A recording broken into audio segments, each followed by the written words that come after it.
That is almost ready to go. They're being presented to, well, I was going to say to the crowd, of course. We've got an empty stadium. Daniel Munoz. But being presented to us and the TV viewers around the world, and to other competitors who have come to support them in this final match. So it's Juan Fernando Bonilla against his teammate and compatriot Daniel Munoz.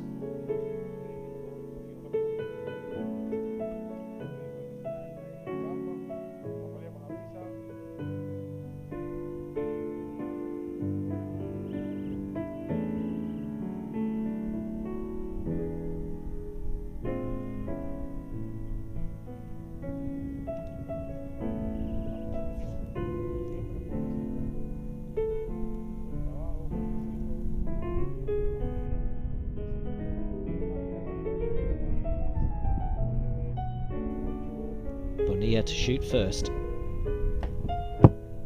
Oh, what a way to start. And a big sigh of relief from him, wasn't it? Yeah, it looks more stable. I don't know if it's because they're stronger and it's less windy, or it's less windy. 9. Yes. 10. Wow, Bonilla on fine form.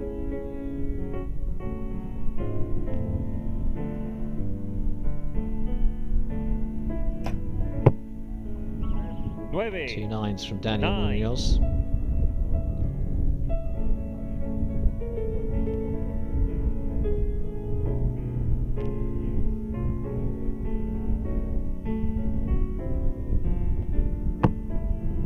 Oh, perfect score. 3 10s.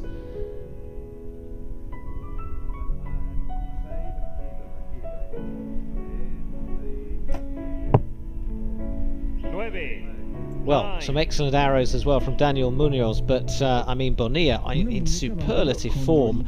And you know, Munoz is the star of the Colombian compound team, but he has been outshone in this competition by the man opposing him right now, Juan Fernando Bonilla, the former recurve archer, competing in his first major tournament here, and in the semi-final taking on the poster boy of the Colombian men's team. Yeah, he's been shooting very well all week.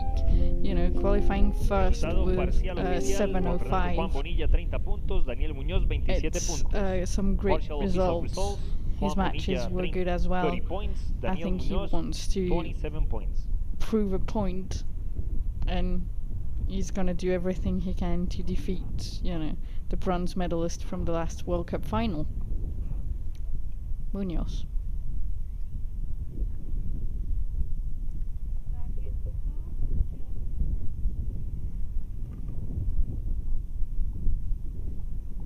So Munoz goes first.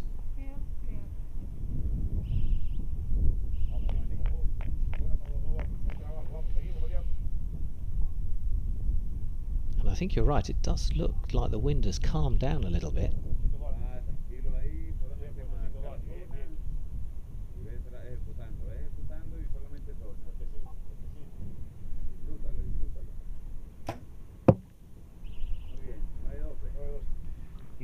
All nines for Munoz so far.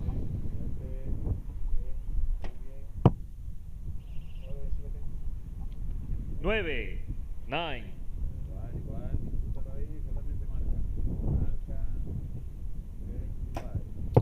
How are those releases activated?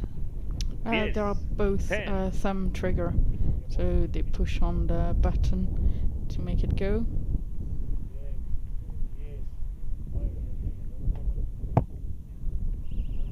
9. 9.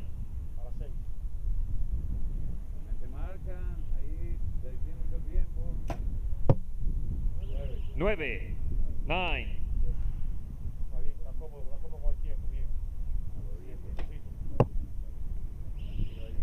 Another 10 from Bonilla, 58-55.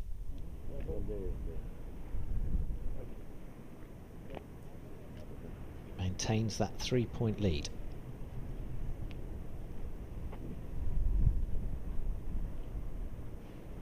Now he's converted then from recurve to compound. How difficult is that change?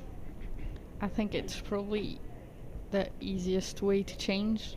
You know, coming from recurve to compound, you can keep that, you know, pulling tension you have in recurve, and you know, using a release aid is gonna be easier if you're used to that movement.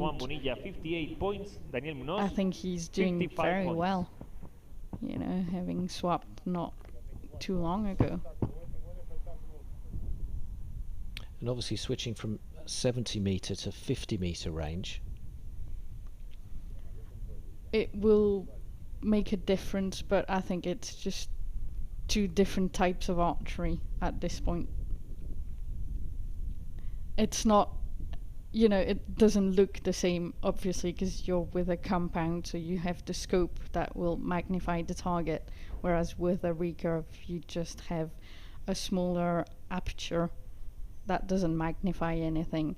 So I think that's what makes it a big difference. Well, let's see if Munoz can make up the difference now of 3 points between himself and Bonilla. N3, arrow 1.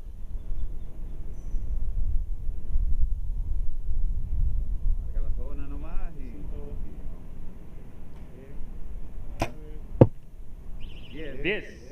10.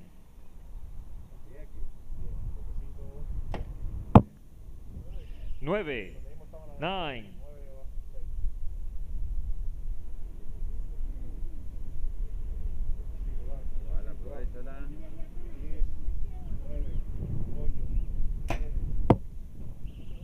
9.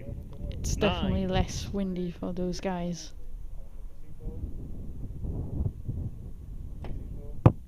Yeah, marked difference in conditions. 9.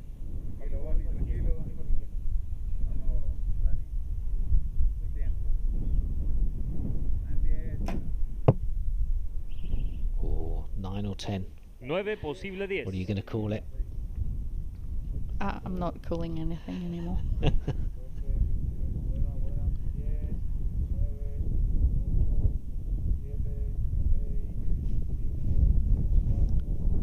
He's struggling. 8. 8. Again, struggling with the breeze. Yes. So it looks. And there was not much time left, as we could hear the coach counting him down. And remind us, what's the penalty for going over those 20 seconds? You lose that arrow. So it's counted as a miss.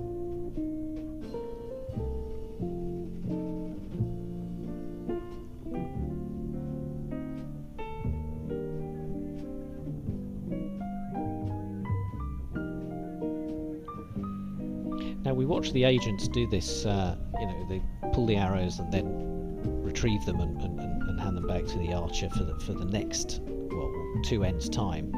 But do they have any other roles? Because we also see them marking the target. Yeah, that's the only roles they have: marking the target, getting the arrows, and putting the scores on the scoreboard. And what's the significance of that mark? It's just in case you have an arrow that bounces out or that goes through the paper.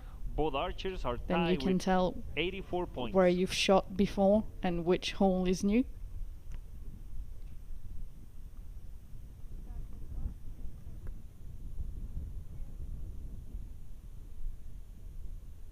So if the arrow bounces out, it still counts if it's made a mark. Yes.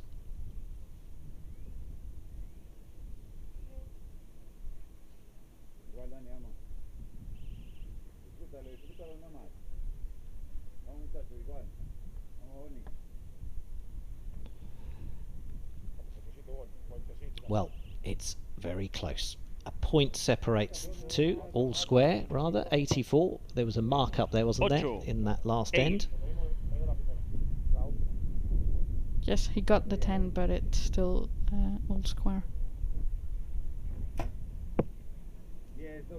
10. 10.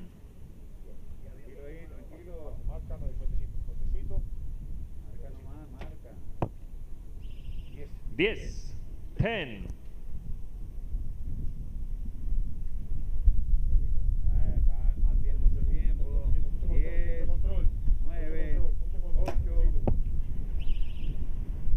Nueve, 9. Munoz has managed 2 10s so far in this match. That's a 9 for Bonilla. 8 the difference. And that's a 10. So Munoz goes out in front 113 to 111. I think that's where, you know, his experiences from previous matches and final fields is gonna pay off for Daniel. How does that experience help? What do you draw on? I think you're, you know, just used to that extra pressure you have when you're on a final field with, you know, cameras and just one person behind you, a 20-second clock for every arrow you're shooting.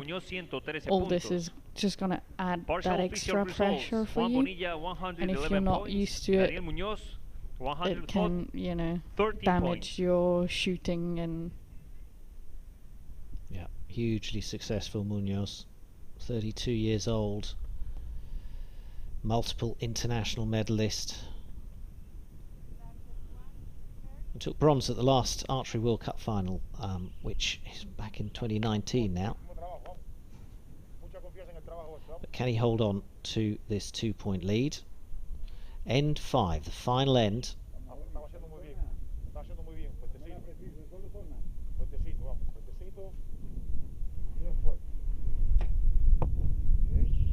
Yes, 10. Well, he couldn't have done better than that. Juan Bonilla putting up a real fight. 10, 10. His third 10 of the match for Munoz. 10, 10.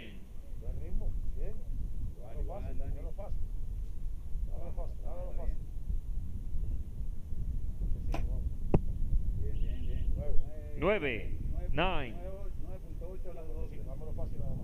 Last arrow for Bonilla. Can he make it a 10? Oh, it's an 8. 9. So that's 140. Munoz 9 to win this semi-final. And it's a 10. Yes.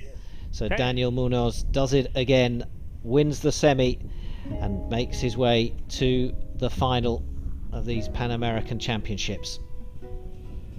And in the end, a great performance from Juan Bonilla, but it was the experience of Daniel Munoz over the years that made the difference. yeah, I think it's the experience that paid off in the end. Bonilla started really well. His third end was just not good enough to keep him, you know, in the match. Semifinal en el arco compuesto masculino, Daniel Munoz en el blanco número 2. Winner of the first semifinal match in the compound men division, Daniel Munoz from Colombia. Well, I was just looking down the scores because there were some really high scores and real consistent scores. And Munoz never hit anything less than a 9. No, that's true. He kept them all in the gold, which I think in the end probably gave him the advantage. 7 10s in all for Daniel Munoz in that match. A slow start, but once he found the middle, he didn't really miss much. Yep, the lowest 2 scores were both 8s by Bonilla. Otherwise, they were hitting 10s and 9s. So incredibly high quality archery. And after watching that, you've got to think that, you know, Daniel Munoz, whoever gets through to that final out of the next semi-finalist, it's going to be tough to beat, isn't he, the Colombian? I think so, yes. I think whoever is going to shoot against him will have to, you know, put everything they have in that match.